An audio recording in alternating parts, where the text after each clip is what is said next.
नमस्कार नमस्कार नमस्कार दोस्तों, मैं Nikhilesh Jain Hindi ChessBase India channel पर आप सभी का हार्दिक अभिनंदन करता हूं। दोस्तों, कल कॉमेडियंस ऑन द बोर्ड 3 जो है वो खत्म हो गया, समापन हो गया उसका, और जोएल डिसूजा जो है वो चैंपियन बन गए। और हमने कल एक मैच भी दिखाया जिसमें फाइनल में जोएल डिसूजा ने किस तरह से वैभव सेठिया को पराजित किया। लेकिन उससे पहले सेमीफाइनल में एक बहुत बड़ा मुकाबला हुआ। जी हाँ, खिताब के प्रबल दावेदार, टूर्नामेंट के आयोजक समय रैना भाई जो है वो कल जीत के बेहद करीब जाकर के भी जोएल से नहीं जीत पाए, जबकि पिछले COB 2 के सेमीफाइनल में उन्होंने जोएल को पराजित किया था। तो आइए देखते हैं कितना ज़्यादा ये रोमांचक मैच रहा। आप कह सकते हैं कि सबसे बड़ा ये मैच रहा, क्योंकि करीब करीब 75,000 लोग लाइव इसको देख रहे थे। तो आइए देखते हैं कि क्या कुछ हुआ इस मुकाबले में। समय वाइट पीसेस से खेल रहे थे। टॉस में समय को वाइट पीसेस यहाँ पर मिले। समय ने D4 से शुरुआत की। यहाँ पर हमें ये याद रखना होगा कि समय अधिकतर या तो E4 खेलते हैं या फिर वो C4 के साथ खेलते हुए नजर आए हैं इस टूर्नामेंट में, लेकिन उन्होंने शुरुआत की यहाँ पर D4 के साथ। ओके, जवाब देते हैं जोएल यहाँ पर C6। तो देखिए दोस्तों, यहाँ पर बात सिर्फ समय और जोएल की नहीं है, ठीक है। ये दोनों कॉमेडियंस हैं और चेस को सीखने की कोशिश कर रहे हैं, लेकिन फिलहाल इनकी ओपनिंग के पीछे जो दिमाग चल रहा था वो दिमाग किसका था? वो दिमाग था सूर्य शेखर गांगुली का, जो कि कोच हैं समय रैना के, और जोएल डिसूजा का, जो कि मतलब कोच या मेंटर मैं बोलूँगा है अधिबन भास्करन थे जोएल डिसूजा के। ओके, तो अभी यहाँ पर ये दो कॉमेडियंस के साथ साथ दो ग्रैंड मास्टरों की भी तैयारी जो है आपको यहाँ पर नजर आएगी, लेकिन वो तैयारी कितनी जल्दी खत्म हो जाएगी वो भी दिखेगी आपको बोर्ड पर। ओके, C4 खेला समय ने, डेफिनेटली ये सरप्राइज करने की कोशिश थी। और जैसे यहाँ पर जोएल D5 खेलते हैं तो ये जो है ये ऑलरेडी सेमी स्लाव ओपनिंग में जो है पोजीशन पहुँच चुकी है। ओके, यहाँ पर नाइट C3 कंटिन्यू करते हैं डेवलपमेंट। नाइट F6 खेला यहाँ पर जोएल ने, और अब यहाँ पर समय खेलते हैं बिशप G5। यहाँ तक सब कुछ जो है वो ठीक जा रहा था। बिशप F5 खेला यहाँ पे जोएल ने, E3 खेला समय ने बिल्कुल फॉलो करते हुए रूल, और E6 खेला यहाँ पर जोएल ने। और अब देखिए यहाँ पर समय खेलते हैं बिशप D3। तो टिल नाउ मतलब छठवीं चाल तक समय बिल्कुल सही यहाँ पर खेल रहे थे। अब आती है छठवें चाल में जोएल का जवाब, और जोएल यहाँ पे खेलते हैं बिशप G4, जो कि एक्चुअली में बहुत बड़ी ब्लंडर थी। अगर आप कॉम्बिनेशन के बेसिक कॉन्सेप्ट पे जाते हैं तो सबसे पहले तो कोई पीस जो है वो ओवर डिफेंडर हो रहा है, क्योंकि नाइट पिन है और नाइट के सपोर्ट पे बिशप यहाँ पर आया हुआ है। और दूसरा ये भी आपको समझना है कि एक ही पीस ओपनिंग में दूसरी बार जो है मूव कर रहा है। तो यहाँ पर एक्चुअली में जोएल ने पीस ब्लंडर कर दिया था, जिसको समय देख नहीं पाए। जनरली वो इस तरह की चालें देख लेते हैं, लेकिन प्रेशर होता है सेमीफाइनल मैच का। ओके, तो यहाँ पर एक्चुअली क्या था, बिशप इंटू F6 अगर मार दिया जाता है तो ये ऑलरेडी पीस लॉस है। ब्लैक के लिए एक मोहरा यहाँ पे जा चुका है, क्योंकि अगर आप क्वीन F6 मारेंगे तो क्वीन G4, ये मोहरा यहाँ पर आपका चला जाएगा। और अगर आप यहाँ पर BD1 आएंगे तो बिशप इंटू D8 के बाद आप देखें कि आप अपना यहाँ पर अगर ब्लैक अपना बिशप बचाएगा तो वाइट भी अपना बिशप बचा लेगा, और ऑलरेडी यहाँ पर एक नाइट एक्स्ट्रा जो है ब्लैक का जा चुका है। तो ये यहाँ पर ऑलरेडी पीस लॉस हो रहा था। खैर, यहाँ पर समय ने खेला F3, और इसके बाद से ही समय ओपनिंग में थोड़ा पटरी से उतर जाते हैं, क्योंकि वो नियम यहाँ से टूटने लगेंगे। आपके डेवलपमेंट की जगह जो है वो पॉन पुश करने लग गए यहाँ पर, जैसे कि बिशप H5, G4 जरूरत नहीं थी। यहाँ पर नाइट G2 कंटिन्यू आप कर सकते हो, क्योंकि वाइट को स्लाइट एज हमेशा है। ओपनिंग पहले कंप्लीट अगर अच्छे से हो जाए तो गेम डेफिनेटली ज़्यादा अच्छा हो सकता है। ओके, तो यहाँ पर G4 खेलने की वजह से जो है अपोनेंट को यहाँ पर जाना पड़ा बिशप G6, और अब यहाँ पर समय दूसरा डिसीजन लेते हैं। मुझे लगता है यहाँ से थोड़ा प्रेशर में थे और लगातार कुछ ऐसी गलतियाँ हो रही थी, जैसे कि बिशप इंटू G6। इससे क्या नुकसान हुआ?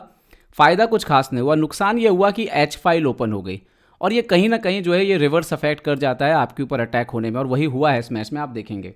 ओके, इसके बाद समय के पास अभी भी समय है कि वो निकाल लें नाइट G2 वगैरह, मतलब पीस निकालना चाहिए मुझे लगता है बोर्ड पर एक तो अभी डेवलपमेंट हुआ नहीं है, किंग सेंटर पर है, और इसी समय खेलते हैं E4।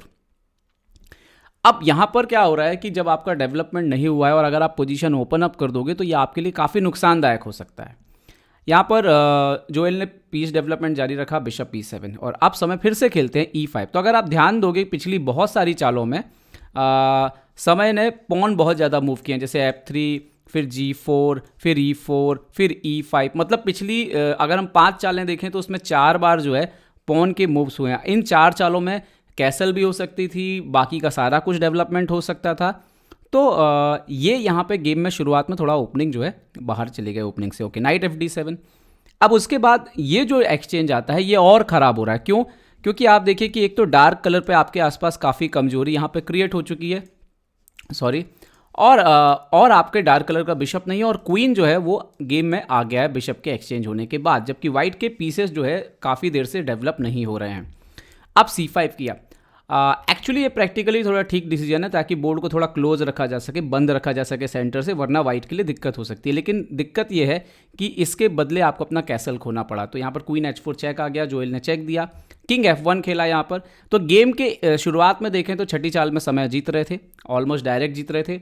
उसके बाद जोएल की पोजीशन यहाँ पर बेटर हो जाती है, लेकिन उसके बाद समय फिर से गेम में वापसी करते हैं। देखते हैं कैसे। नाइट A6 खेला तो जोएल अपना डेवलपमेंट कंप्लीट कर रहे थे और लॉन्ग कैसल की तैयारी कर रहे थे, जबकि अभी समय को ये नाइट का प्रॉब्लम सॉल्व करना है, ये रुक का प्रॉब्लम सॉल्व करना है और ये क्वीन के अटैक को थोड़ा कमज़ोर करना है। तो सबसे पहले तो A3 कंट्रोल किया, नाइट B4 आ रहा था, A3 से B4 कंट्रोल किया, लॉन्ग कैसल किया यहाँ पे जोएल ने। तो अब यहाँ पर समय खेलते क्वीन E1 ताकि क्वीन एक्सचेंज हो जाए। थिंकिंग ठीक थी, ताकि क्वीन एक्सचेंज हो जाए तो गेम एंड गेम में चला जाए, जहाँ से अपोनेंट का जो एडवांटेज है हमारे किंग की कमजोरी का वो खत्म हो जाए। जोएल ने यहाँ पे सही मूव खेला, क्वीन को हटा लिया, क्वीन G5। अब समय खेलते हैं क्वीन G3। ये भी मुझे ठीक ठाक मूव लगती है क्योंकि ये डार्क कलर के वीकनेस को थोड़ा कवर करती है और जरूरत पड़ने पर H4 F4 पुश बैक करने के लिए काम आ सकती है। लेकिन इस पूरे गेम का मेन समस्या तब हो सकता है अगर काला जो मोहरा है अगर वो कहीं से एक रास्ता ओपन कर दे अपने रुक के लिए, तो किंग के लिए बहुत प्रॉब्लम हो सकता है वाइट के। और वो जो रास्ता ओपन हो रहा था अगर आप देखें तो वो बोर्ड के F6 से वो रास्ता ओपन हो सकता है कभी भी। और यहीं पे जब हम लोग कमेंट्री कर रहे थे तो इसी पे हमारी नज़र थी कि क्या जोएल यहाँ पर F6 ओपन करेंगे, और जोएल ने वो F6 मूव कर दिया। और इसके बाद यहाँ पर वाइट के लिए खतरा जो है वो काफ़ी ज़्यादा बढ़ने लग गया था। समय ने खेला F4, क्वीन H6 गए और यहाँ पर उन्होंने फाइनली एक पीस निकाला नाइट F3। तो जोएल ने अपने प्लान के अनुसार F फाइल को ओपन करने के लिए FE5 खेला, लेकिन यहाँ पर समय खेलते हैं G5। अब वो मौका आया जो शायद गेम में समय को वापसी दिलाने के लिए कारगर साबित हुआ। यहाँ पर जोएल क्वीन को बोर्ड पर रख सकते थे, क्योंकि अगर राजा का पोजीशन खराब हो सामने वाले का तो क्वीन को बोर्ड पर रखना चाहिए आपको। लेकिन अगर आप क्वीन को बोर्ड पर नहीं रख करके, जो कि जोएल ने किया एक्सचेंज, ये समय चाहते थे कि एक्सचेंज आप कर दो। तो यहाँ पर क्वीन H3, रुक H3, नाइट E5 जाता है, night into E5, F into E5। अब प्रॉब्लम क्या है इस पोजीशन में, वाइट का सिर्फ ये D4 का प्रॉब्लम है, क्योंकि किंग तो थोड़ी देर में सॉल्व हो जाएगा और दोनों रुक कनेक्ट हो जाएंगे, तो ज़्यादा इशू है नहीं। और ये वाला नाइट ब्लैक का थोड़ा आउटसाइड है अभी, मतलब अभी जल्दी गेम में आएगा नहीं, तो इसकी वजह से कंपनसेशन जो है वो मैनेज पोजीशन करीब करीब इक्वल के आसपास है। रुक F8 चेक। यहाँ पर समय किंग G2 खेल सकते थे, बट उन्होंने खेला किंग E2, शायद वो D3 के स्क्वायर को बचा रहे थे, और रुक F3 आया। समय ने यहाँ पर रुक F1 खेला और यहाँ पर जोएल ने एक बार एक्सचेंज किया, रुक F1, किंग F1। और मुझे लगता है कि ये जो था एक्सचेंज ये थोड़ा सा महंगा पड़ा जोएल को, जिसके बाद पोजीशन जो है वो समय की बेटर होने लगी। तो रुक F3 चेक दिया उन्होंने। यहाँ पे भी बेटर मूव होता रुक H4, ताकि D4 पे प्रेशर रखा जा सके, उसको मारा जा सके। रुक F3 चेक दिया, ओके, किंग E2, रुक F5, और इसके बाद समय ने खेला H4, B6 तो B4 ताकि वहाँ से क्लोज रखा जा सके, BC5, BC5, नाइट C7, तो यहाँ पर पहले खेला A4। अब उनको वापस लगता है कि नाइट वहाँ से नहीं आ रहा घूम के, तो वो वापस नाइट A6 आए जोएल, क्योंकि उनको लगा कि B4 का स्क्वायर खाली हुआ है। यहाँ पर रुक F1 खेला समय ने, और ये पोजीशन एक्चुअली अप्रॉक्सीमेट इक्वल हो चुकी है। अब यहाँ पर ऐसा कुछ नहीं है जो किसी एक को बेहतर कर रहा हो, लेकिन जोएल ने खेला रुक F1, king F1, night B4, तो किंग E2 वापस। इनका एक ही मेजर वीकनेस है अभी, इसको कंट्रोल करके रखेंगे तो कोई प्रॉब्लम समय को नहीं हो रहा था। लेकिन यहाँ पर जो अगली चाल खेली जोएल ने, ये एक्चुअली एक ब्लंडर थी और ये गेम एक्चुअली ओवर हो चुका है। लेकिन इतना आसानी से बोर्ड पर दोनों के पास 2-2, 3-3 मिनट बचे हैं, और ये बहुत ही टेक्निकल समझने की चीज़ है कि ये लॉस कैसे हो गया। दरअसल वाइट जो है वो इस पॉन तक थोड़ी देर में पहुंच जाएगा, जबकि ब्लैक के लिए सपोर्ट लाना मुश्किल होगा। देखिए आगे क्या हुआ, इन्होंने खेला किंग D2। अब किंग D2 एक एक्चुअली गुड मूव है, क्योंकि ये जो नाइट है वो एक्चुअली में घूम के आने वाला है यहाँ पर, जैसे नाइट यहाँ से यहाँ, यहाँ से यहाँ, यहाँ से यहाँ, और इस पर अटैक करेगा। और ऐसी स्थिति में जो है गेम को संभालना जो है वो मुश्किल होने वाला था। लेकिन ओके, किंग D7। अब यहाँ पर समय जो है, खैर उस चीज़ उन्होंने A5 नहीं देखा, उन्होंने इस तरफ रुक किया, night E2, king E7, night F4, king F7, और यहाँ पर समय ने एक मूव निकाला H5। मैं बोलूँगा कि ठीक है, अच्छा चाल है, GH5, G6 check, king E7, और यहाँ पर नाइट H5। अब देखो, अगर समय को ड्रॉ लेना हो तो ये आसान ड्रॉ है, क्योंकि अभी G7 मर रहा है, तो जो नेक्स्ट मूव उन्होंने किंग F8 खेला। आप वापस यहाँ आ जाइए, सेम रिपीट करिए, अपोनेंट को यहीं आना पड़ेगा, कोई चांस नहीं है। ये एक आसान ड्रॉ सफ़ेद मोहरे से खेल रहा खिलाड़ी ले सकता, तो समय यहाँ पे ड्रॉ ले सकते थे। कंटिन्यू किया उन्होंने खेला किंग E3। नाइट C2, सो किंग D3, नाइट A3, सो किंग C3, नाइट C4। और अब यहाँ पे समय को एक और प्लान दिखता है फाइनली इसको पॉन पे अटैक करने के लिए। तो वो यहाँ पे आते हैं नाइट F4, किंग E7, सो नाइट E2, नाइट E3, तो नाइट C1। यहाँ पर नाइट C4 वापस जाना चाहिए, लेकिन यहाँ पर उनके अपोनेंट जो है वो नाइट F5 जाते हैं और यहाँ से खेल जो है बहुत ज़्यादा रोमांचक हो गया था, क्योंकि वाइट यहाँ से क्लियरली विन हो रहा है। नाइट B3, तो उन्होंने नाइट H4 खेला, night into H5। The problem क्या है कि अगर आप यहाँ पे नाइट G6 मारते हैं तो नाइट C6 मर रहा है, तो ये एक्चुअली में 2 पास्ट पॉन संभालना मुश्किल हो जाएगा। तो इसीलिए पहले किंग D7 जोएल ने खेला और अब समय खेलते हैं फिर से गुड मूव नाइट B7।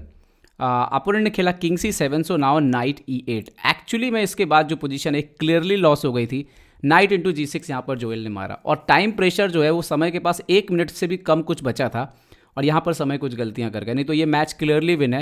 यहाँ पे आप सिंपल देख सकते हो नाइट E8 चेक आ रही है और उसके बाद जो है ये पॉन मर जाएगा आपका और आपके पास कोई पास्ट पॉन नहीं है और वाइट के पास एक क्लियर पास्ट पॉन है और यहाँ पे और पॉन्स जो हैं वो खतरे पे हैं। तो ये क्लियरली विनिंग पोजीशन था, लेकिन समय ने ये देखा नहीं, उन्होंने खेला किंग B4। अच्छा, वो इस तरफ जा रहे हैं बोर्ड के, लेकिन अब अगर ये पॉन निकल गया तो अभी भी चेक आ रहा है था इसके बाद भी। तो अपोनेंट ने खेला नाइट E7, अभी भी चेक आ रहा था, लेकिन उन्होंने खेला किंग A5। अब G5 पॉन आगे निकल गया और यहाँ से स्थिति जो है वो ख़राब होने लगी। अब यहाँ पर नाइट F7 गए तो G4, नाइट G5 आए और G3। और अब ये मिल था लास्ट चांस एक बार फिर से गेम को कंट्रोल करके ड्रॉ करने का, और वो चांस था night into E6 check. King B7 आता और फिर आप नाइट F4 से फिर से ये स्क्वायर पकड़ लेते पॉन का और आपके पास एक पास्ट पॉन जो है वो ऑलरेडी तैयार हो गया। अपोनेंट आएगा नाइट F5 तो E6 पुश होने लगेगा, किंग को वापस C7 रहना पड़ेगा। अब आप अपना किंग नीचे ले आइए, तो वाइट को ये इवन थोड़ा सा स्लाइड चांस है, क्योंकि अगर ये पॉन वन मर गया तो आपके पास 2 पास्ट पॉन रहेंगे। तो ये हो सकता था, लेकिन टाइम प्रेशर में समय ने वो भी चीज़ नहीं देखी और उसके बाद एक बड़ी यहाँ पर नाइट इंटू D4 मारा जोएल ने। मेरे हिसाब से शायद ही उनसे गलती से हुआ, लेकिन ये गुड मूव बन गया, क्योंकि knight into D4 G2 pawn push हुआ, नाइट F3 वापस। और ऐसा लग रहा था कि अरे वाइट ने तो पॉन रोक लिया, लेकिन समस्या ये है कि कभी भी नाइट 2 पास्ट पॉन को नहीं रोक सकता और ये पास्ट पॉन जो है ये D4 से निकल गया और 2 पॉन को रोकना पॉसिबल नहीं था। और यहाँ पर थोड़ी देर में जो है क्वीन बन गया और उसके बाद गेम जो है 63वीं चाल में 64 खानों का खेल है और 63 चाल में जो है यहाँ पर मात हो गई समय रैना की। तो दोस्तों ये काफ़ी अच्छा मुकाबला था, सीखने के नज़रिए से देखें तो डेफिनेटली ये 2 कोई बहुत बड़े खिलाड़ी नहीं है, दोनों कॉमेडियंस हैं, शतरंज को प्रमोट करने के लिए सामने आए। लेकिन आप देखिए कि इन्होंने इतने दिन 2 ग्रैंड मास्टरों के अंदर रह करके जो कुछ सीखा वो दिख रहा था इस मैच में और दोनों काफ़ी प्रयास करते हुए नज़र आ रहे थे। तो इस गेम से हम बहुत कुछ सीख सकते हैं। साथ ही साथ कॉमेडियंस ऑन बोर्ड की पूरी टीम को बहुत बहुत बधाई इतने शानदार टूर्नामेंट को आयोजित करने के लिए। लाखों लोगों ने इन टूर्नामेंटों को देखा है, 15-20 लाख से तक ये वीडियोस पहुंचे हैं। मुझे लगता है कि आने वाले भारतीय शतरंज के लिए एक अच्छे संकेत हैं, क्योंकि जितने ज़्यादा लोग शतरंज को देखेंगे उतना वो हमारा खेल जो है वो आगे बढ़ेगा और जो हमारे बड़े खिलाड़ी हैं उनको उतना ही सम्मान मिलेगा। तो अपना ध्यान रखिए दोस्तों, उम्मीद करता हूँ वीडियो आपको पसंद आया होगा। पसंद आया तो लाइक, शेयर और सब्सक्राइब करना ना भूलें। देखते रहिए चेसबेस इंडिया। चेसबेस इंडिया के लिए मैं निकलेश जैन, जय हिंद। तो उम्मीद है आपको हमारे वीडियो पसंद आए होंगे, अपने सुझाव हमें जरूर दें और याद रखें शतरंज की हर छोटी बड़ी खबर के लिए जुड़े रहें चेसबेस इंडिया चैनल से। जी हाँ, चाहे वो खिलाड़ियों के इंटरव्यू या फिर वो खेल का विश्लेषण, चेसबेस इंडिया हमेशा आपके लिए खबरें लाएगा सबसे तेज सबसे जल्दी। सब्सक्राइब करें हिंदी चेसबेस इंडिया चैनल को। अगर आप यूट्यूब पर देख रहे हैं तो सब्सक्राइब करें और साथ ही साथ बेल आइकॉन दबाना ना भूलें दोस्तों, क्योंकि इसी से मिलेंगे आपको सारे नोटिफिकेशन। फेसबुक पर देख रहे हैं तो जरूर लाइक और शेयर करना ना भूलें।